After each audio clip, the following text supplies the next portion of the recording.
Përshëndetje, jeni me edicionin më të ri të lajmeve 21 minuta.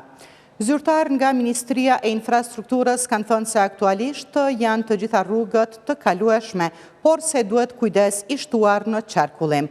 Kompanit e kontraktuara nga kjo ministri kanë intervenuar në shumicën e rrugëve, për të cilat është kompetente kurse me pastrim e hedhje të kripës, po vazhdojnë edhe sot, por rreshjet e borës dhe vërshimet kanë ndikuar në qarkullimin e automjeteve dhe qytetarëve në shumë drejtime. Holsi sjell kolegu Shkëlzen Lakna. Aktualisht kjo është rruga Prishtinë-Mitrovic, më saktësisht në dalje të autostradës, rrugë e cila e lidh me Mitrovicën. Një numër i makinave ka mbetur të bllokuara, si shkak i rreshjeve të mëdha të shiut, por edhe borës që ka rënë.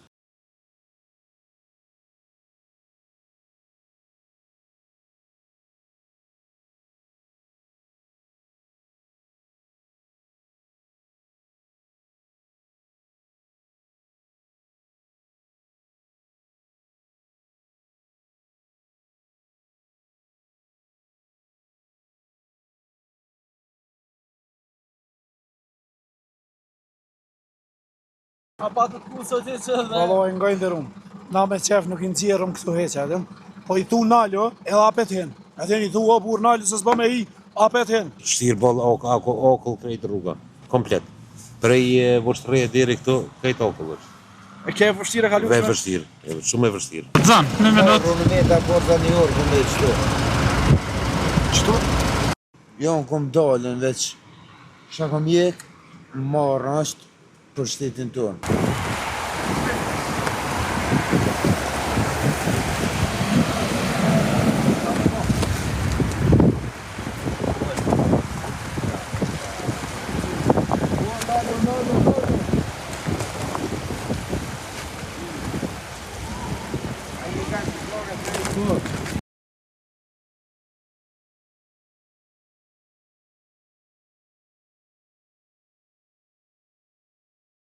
Zyrtar të Ministrisë së Infrastrukturës dhe Policisë së Kosovës thanë për Radio Televizionin 21 se pas vërshimeve dhe rreshjeve të borës, aktualisht të gjitha rrugët në Kosovë janë të kalueshme, edhe pse disa prej tyre me vështirësi. Megjithatë, autoritetet i u bën thirrje qytetarëve për kujdes të shtuar. Ndiqni deklaratat e Imer Fezës nga Ministria e Infrastrukturës dhe Jeton Regjepit, drejtor i trafikut rrugor.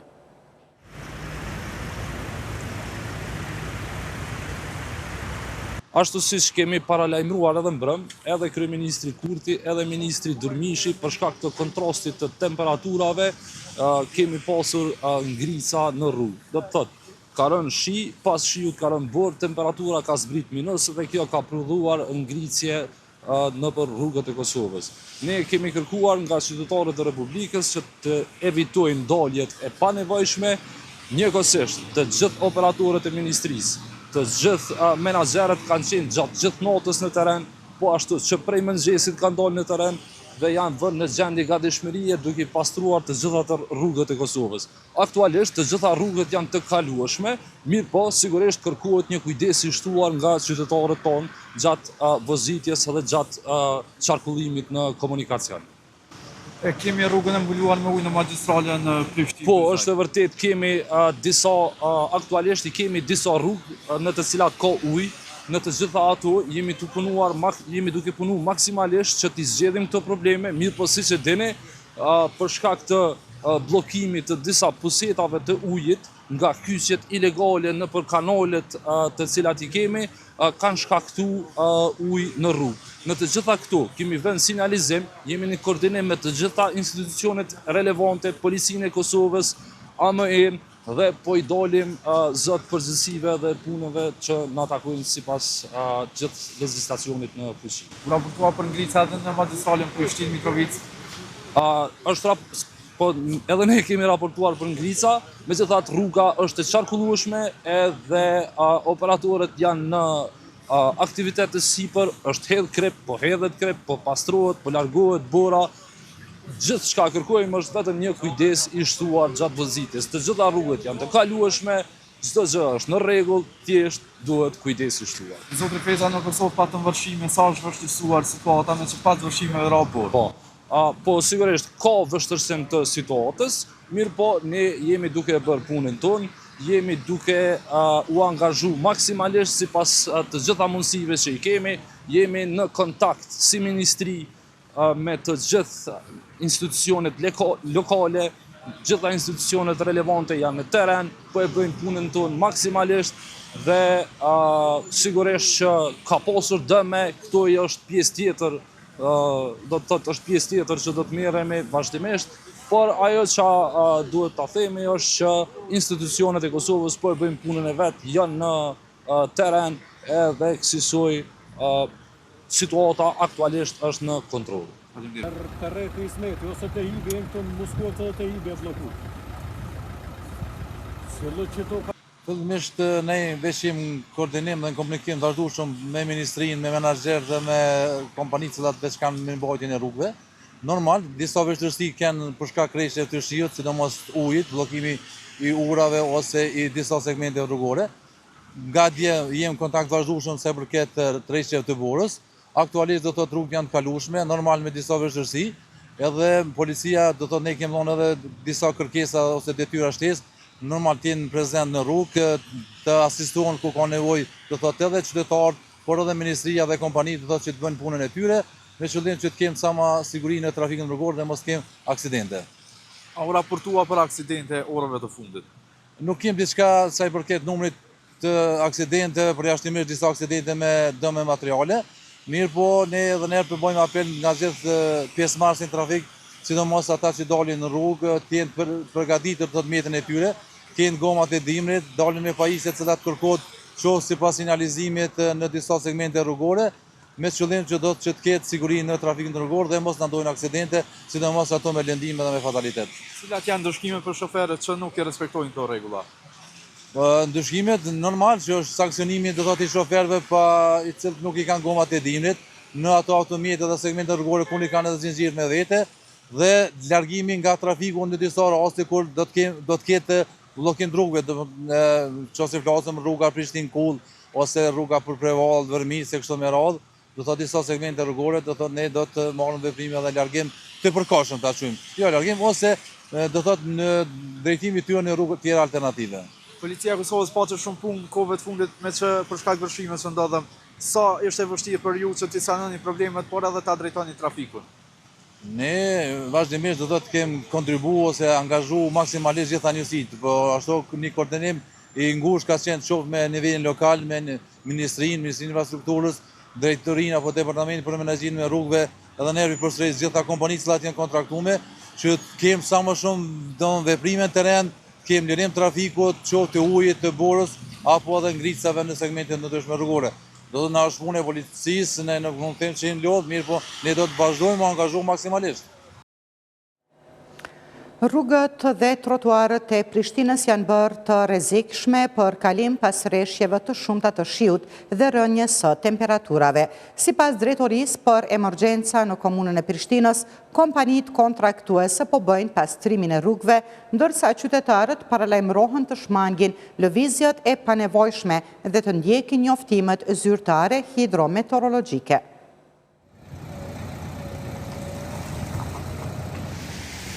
Pas rreshjeve të shumta të shiut, mëngjesi i së enjtës i gjeti qytetarët e kryeqytetit të përballur me ngrica dhe borë. Si pasojë, rrugët e qytetit dhe trotuaret u bën të vështira për të kaluar, duke kërkuar kujdes të shtuar nga këmbësorët dhe drejtuesit e automjeteve. Qytetarët shprehin shqetësimin e tyre lidhur me sigurinë në lëvizje dhe vështirësitë që hasën gjatë orëve të para të mëngjesit. Në fakt ka qenë sot pak më vështirë, mase edhe po më duket dita e parë dhe dje ka ra shumë shi. Sot veç është ngrija dhe ka qenë goxha vështirë me ecë, sidomos nëpër trotuare se nuk janë të pastrume edhe. Pak po duhet pak kujdes me pas shpesheni. Edhe pse jemi të rritur në gjendje të ndërtuar. Momentalisht nuk janë të përgatitur këta po më në pastrimit. Edhe shpedi, njëra ala. Shumë pengofert, pa marrë parasysh çdo kush do të më rujtë. Se është e rrezikshme, se është tek ka fillu, qeveria duhet me institucionet që aty në mirëmbajtje, që aty në koha kur është me jo bo tërheq vërejtje. Një njeri i thu, e ndrej qatë punë. Drejtori i emergjencave në komunën e Prishtinës, Lulizim Fushtica, tha se kompanitë e kontraktuara kanë filluar hedhjen e kripës në rrugë gjatë natës së kaluar. Sa i përket borës, edhe për këtë kemi pas paralajmërim dhe kemi informuar gjitha kompanitë. Mbrëm bas orës 10-11 kompanitë vetëm kanë dalë që të hudhin krip, mirë po për shkak të kushteve atmosferike ka pas shi, mbas andaj borë, problem edhe kemi pas ngrica të mëdha, pra mirë po edhe tani sa po flasim ekipet janë në teren dhe janë duke bërë pastrimin e rrugëve, ndoshta jo të gjitha, por shumicën e rrugëve. Në këtë situatë, këmbësorët duke se janë më të rrezikuarit. Për këtë, drejtori i emergjencave tha se pastrimi i trotuareve po vazhdon dhe përmes një paralajmërimi u ka kërkuar qytetarëve të shmangin lëvizjet e panevojshme.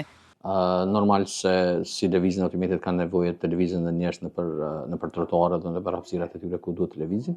Ne edhe dje kemi bërë paralajmërim në orët e mbasdites, ku kemi luajtur qytetarët që të minimizojnë lëvizjet e panevojshme.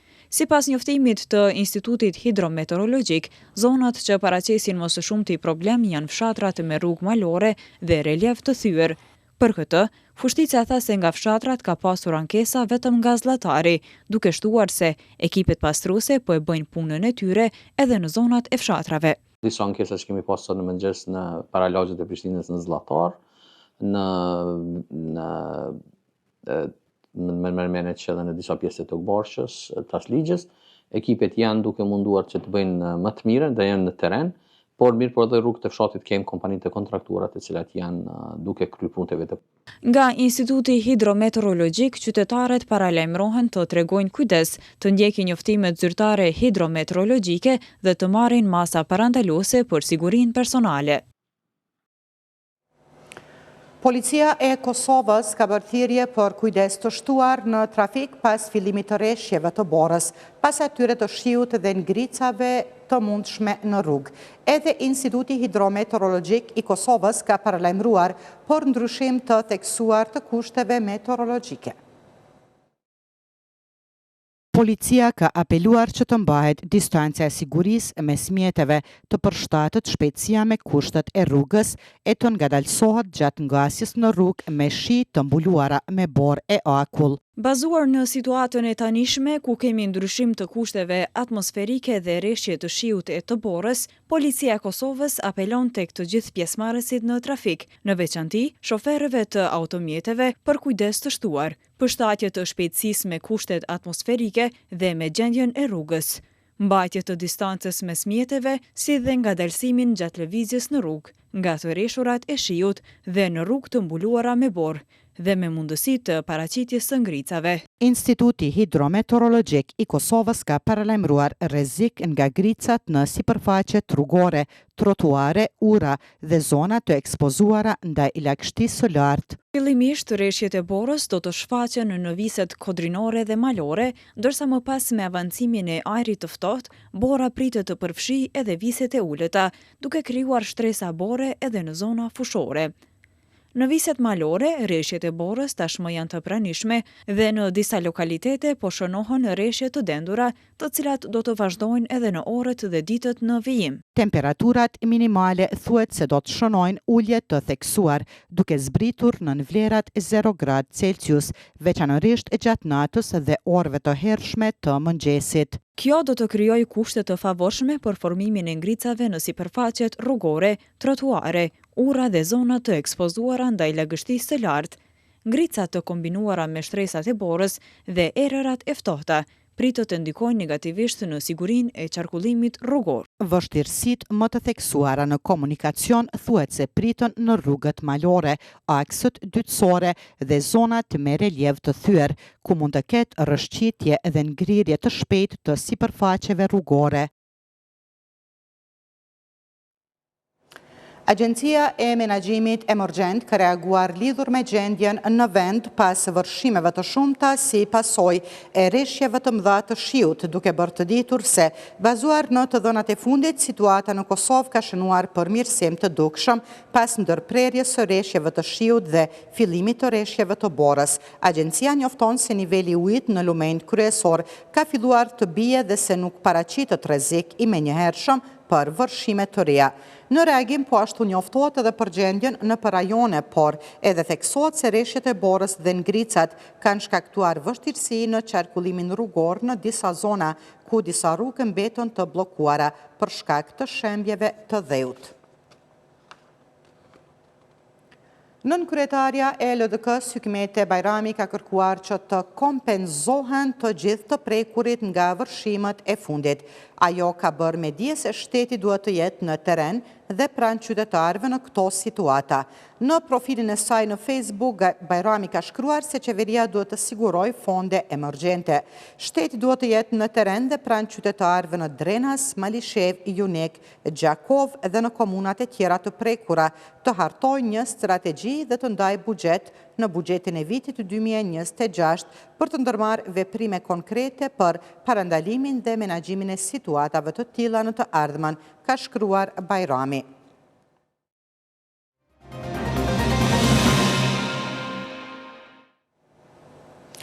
Një aksion i madh u zhvillua në të gjitha komunat e Kosovës, i udhëhequr nga Prokuroria e Prizrenit.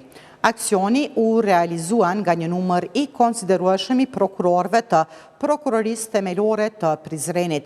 Kryeprokurori i Prizrenit, Petrit Kryeziu, ka konfirmuar se target ishin 40 të dyshuar. U raportua se aksioni u zhvillua lidhur me kryerjen e veprave penale, keqpërdorim i besimit, keqpërdorim i autorizimeve në ekonomi, ndihmë në keqpërdorim të besimit dhe falsifikim të dokumentit. Janë arrestuar 10 persona në regionet e Prizrenit, Prishtinës, Pejës, Gjilanit, Ferizajt, Mitrovicës dhe Gjakovës.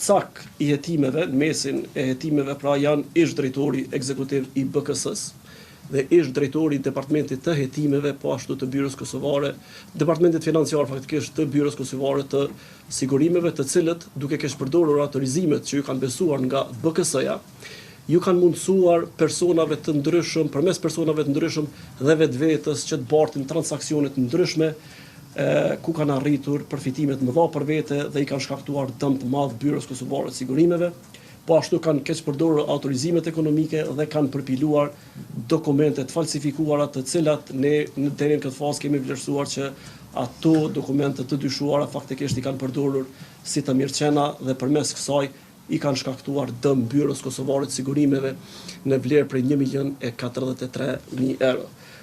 Për me qenë më të qartë deri në këtë fazë, ne kemi arritur që të sigurojmë 166 transakcione të dyshimta. Në mesin e tyne, 25 transakcione kanë të bëjnë me 12 persona, me cilët kanë arritur ujdi fiktive jashtëgjyqësore, kinse për përfaqësim si të autorizuar përfaqësues të personave që më herët kanë pasur aksidente në komunikacion, dhe i kanë kompenzuar në vitin 2022 dhe 2023 përderisa persona të tjerë veç se kanë qenë të kompenzuar qysh në vitet më hershme 2016 dhe vitin 2017, po ashtu kanë aplikuar edhe 141 transakcione tjera të persona të ndryshëm pa asnjë dokument të vetëm dhe kanë bartur shuma të ndryshme. Shuma më e vogël e transaksionit ka qenë 6.800 euro, përderisa më e larta ka qenë 68.000 euro. Aksion të sotshëm i kemi pas target 46 persona fizik dhe ka përfunduar aksioni me 39 persona të arrestuar, për të cilët prokuroria ka lëshuar vendim për ndalim.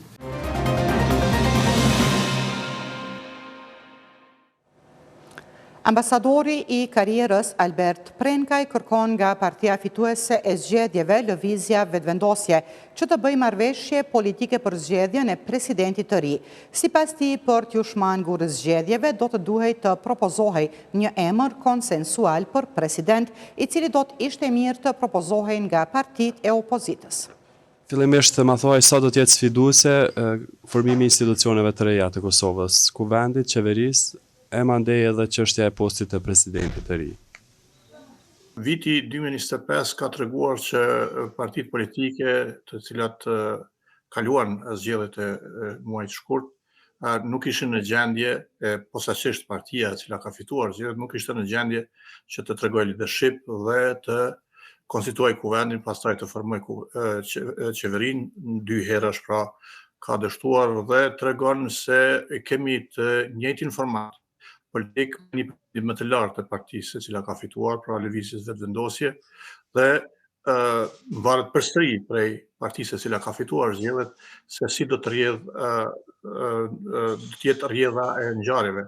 A do të kemi konstituim të kuvendit të shpejt, a do të kemi qeveri të shpejt dhe efikase, dhe a do të kemi një president apo presidente e cila i plotëson të gjitha kushtet dhe do të jetë e pranueshme edhe nga partitë opozitare. Çështja e presidentit, deri më tash nuk ka sinjale se do ta mbështesin kandidaturën e Vjosa Osmanit potencialisht, po themi sepse Zonja Osmani e ka shfaqur synimin e saj hapur për një mandat të dytë.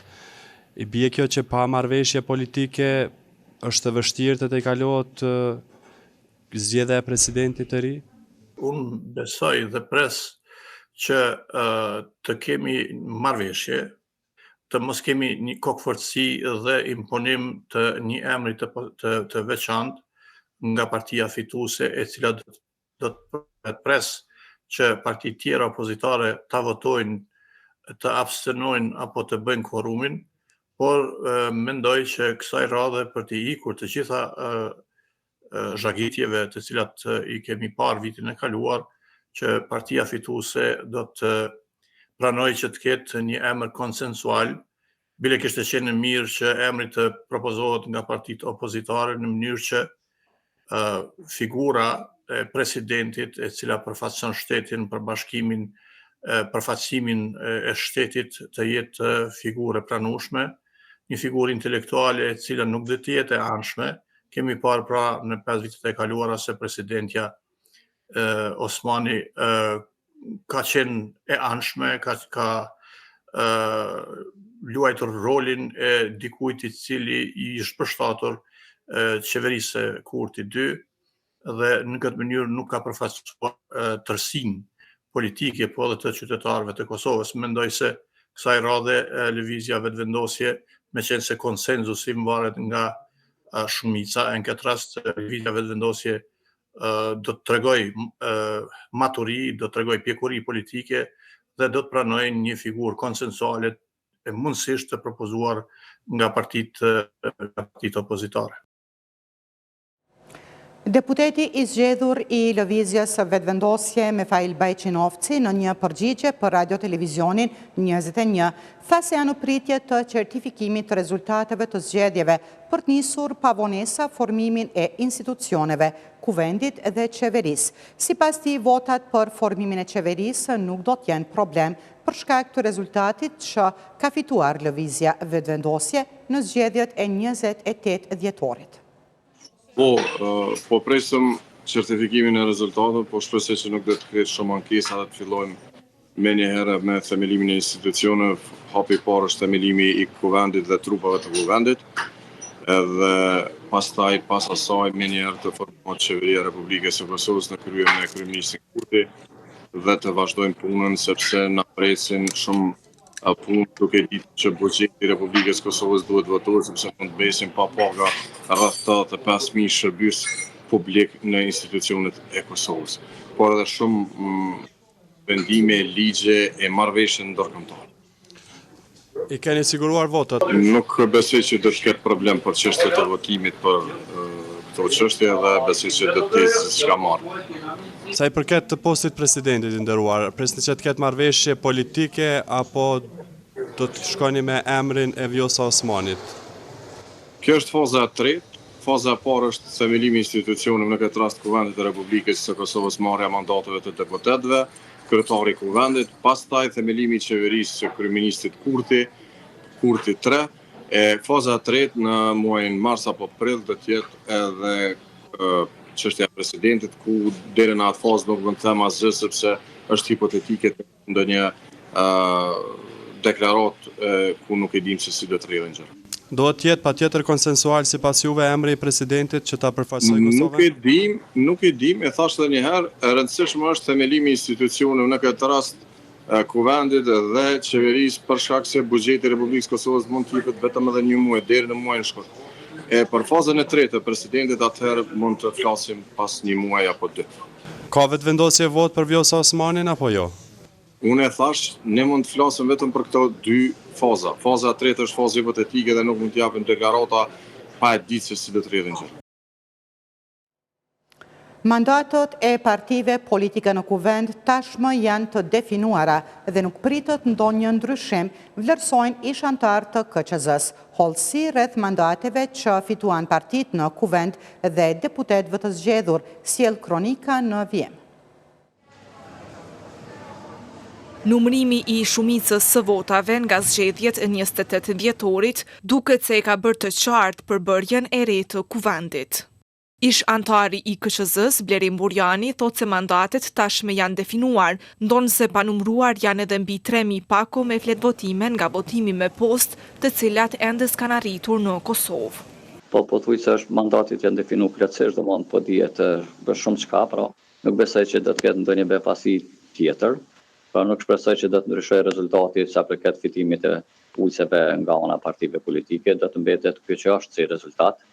Pra si gjendje, dhe dikundër ka në 19 janar besoj që përfundon një tërë procesi i numërimit dhe i votave dhe do të jetë gjithçka deri me 19 janar. Në bazë të rezultateve të deritanishme nga lëvizja vetëvendosje do të jenë 57 deputet: Albin Kurti, Glauko Njufca, Albulina Haxhiu, Hekuran Murati, Donika Gërvalla, Xhelal Sveçla, Hajrullah Çeku, Avni Dehari, Mimoza Kusari, Ejup Maqedonci, Shqipe Mehmeti, Andin Hoti, Arben Vitia, Saranda Bogujevci, Edona Lalloshi, Alban Bajrami, Mefail Bajqinovci, Nezir Kraki, Rufki Suma, Armend Muja, Adriana Matoshi, Jeta Statovci, Ardian Gola, Haxhia Avdyli, Adelina Grainca, Blerim Gashi, Albina Reshitaj, Fatos Geci, Tauland Kelmendi, Agim Batiri, Artane Rizvanoli, Fitore Pacoli, Dimal Basha, Arbër Exhaj, Labinot Demi, Arbresh Kryeziu, Artana Brashi, Arjeta Feza, Hysen Durmishi, Arbrije Nagavci, Enver Haliti, Liza Gashi, Valon Ramadani, Adnan Rustemi, Fatmire Kolçaku, Drita Pajaziti, Jeton Raka, Arsema Demi, Rozeta Hajdari, Sali Zyba, Fitim Haziri, Fjolla Ujkani, Suleman Meholli, Ilir Kërçeli, Vigan Qorolli,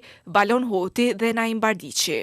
Nga PDK janë 22 deputetët që do të jenë pjesë e kuvendit janë Bedri Hamza, Arjan Tahiri, Përparim Gruda, Uran Ismaili, Sala Jashari, Vlora Qitaku, Enver Hoxhaj, Arben Mustafa, Nait Hasani, Rahman Rama, Ganimete Musliu, Eman Rahmani, Kujtim Gashi, Elmire Qica, Artan Behrami, Xhavet Haliti, Besa Kabashi, Mërgjim Lushtaku, Ferhat Shala, Blerta Deliu, Arjana Musliu dhe Arpnore Salihu. Nga LDK-ja, 15 deputetët e legislaturës së 10 janë Lumir Abdigjiku, Hykmete Bajrami, Uk Rugova, Avdullah Hoti, Doar Sakica, Kujtim Shala, Anton Çuni, Armend Zemaj, Lutfi Haziri, Jehona Lushaku, Janina Ymeri, Besjan Mustafa, Adelina Thaçi, Fadil Hadërgjonaj dhe Ermal Sadiku. 6 deputetët e AAK-s janë Ramush Haradinaj, Daud Haradinaj, Besnik Tahiri, Bek Berisha, Time Kadrijaj dhe Albana Bytyqi. Lista serbe do të përfaqësohet në kuvend me 9 deputet: Slavko Simić, Igor Simić, Liljana Stefanović, Milan Kostić, Nemanja Bishevac, Zlatan Elek, Miljana Nikolić, Srdjan Popović, Verica Qeranić. Partia Demokratike Turke e Kosovës me 2 deputet, Fikrim Danka, Fatma Taçi. Ulse në kuvend fitoi edhe Nenad Rashish nga Partia për Liri, Drejtësi dhe Mbijetesë. Koalicioni Vakat përfaqësohet me deputetin Rasim Demiri, Partia e Re Demokratike me deputeten Emilia Rexhepi. Deputet i legislaturës së 10 do të jetë sërish Elbert Krasniqi nga Iniciativa e Re Demokratike e Kosovës, Duda Balje nga Unioni Social Demokrat. Ulse në kuvend fitoi edhe Veton Berisha nga Partia Liberale Egjiptiane, Artan Aslani nga PSA, Adem Hoxha nga Partia Bashkuar Gorane, si dhe Erxhan Galushi nga Lëvizja Përparimtare e Romëve të Kosovës.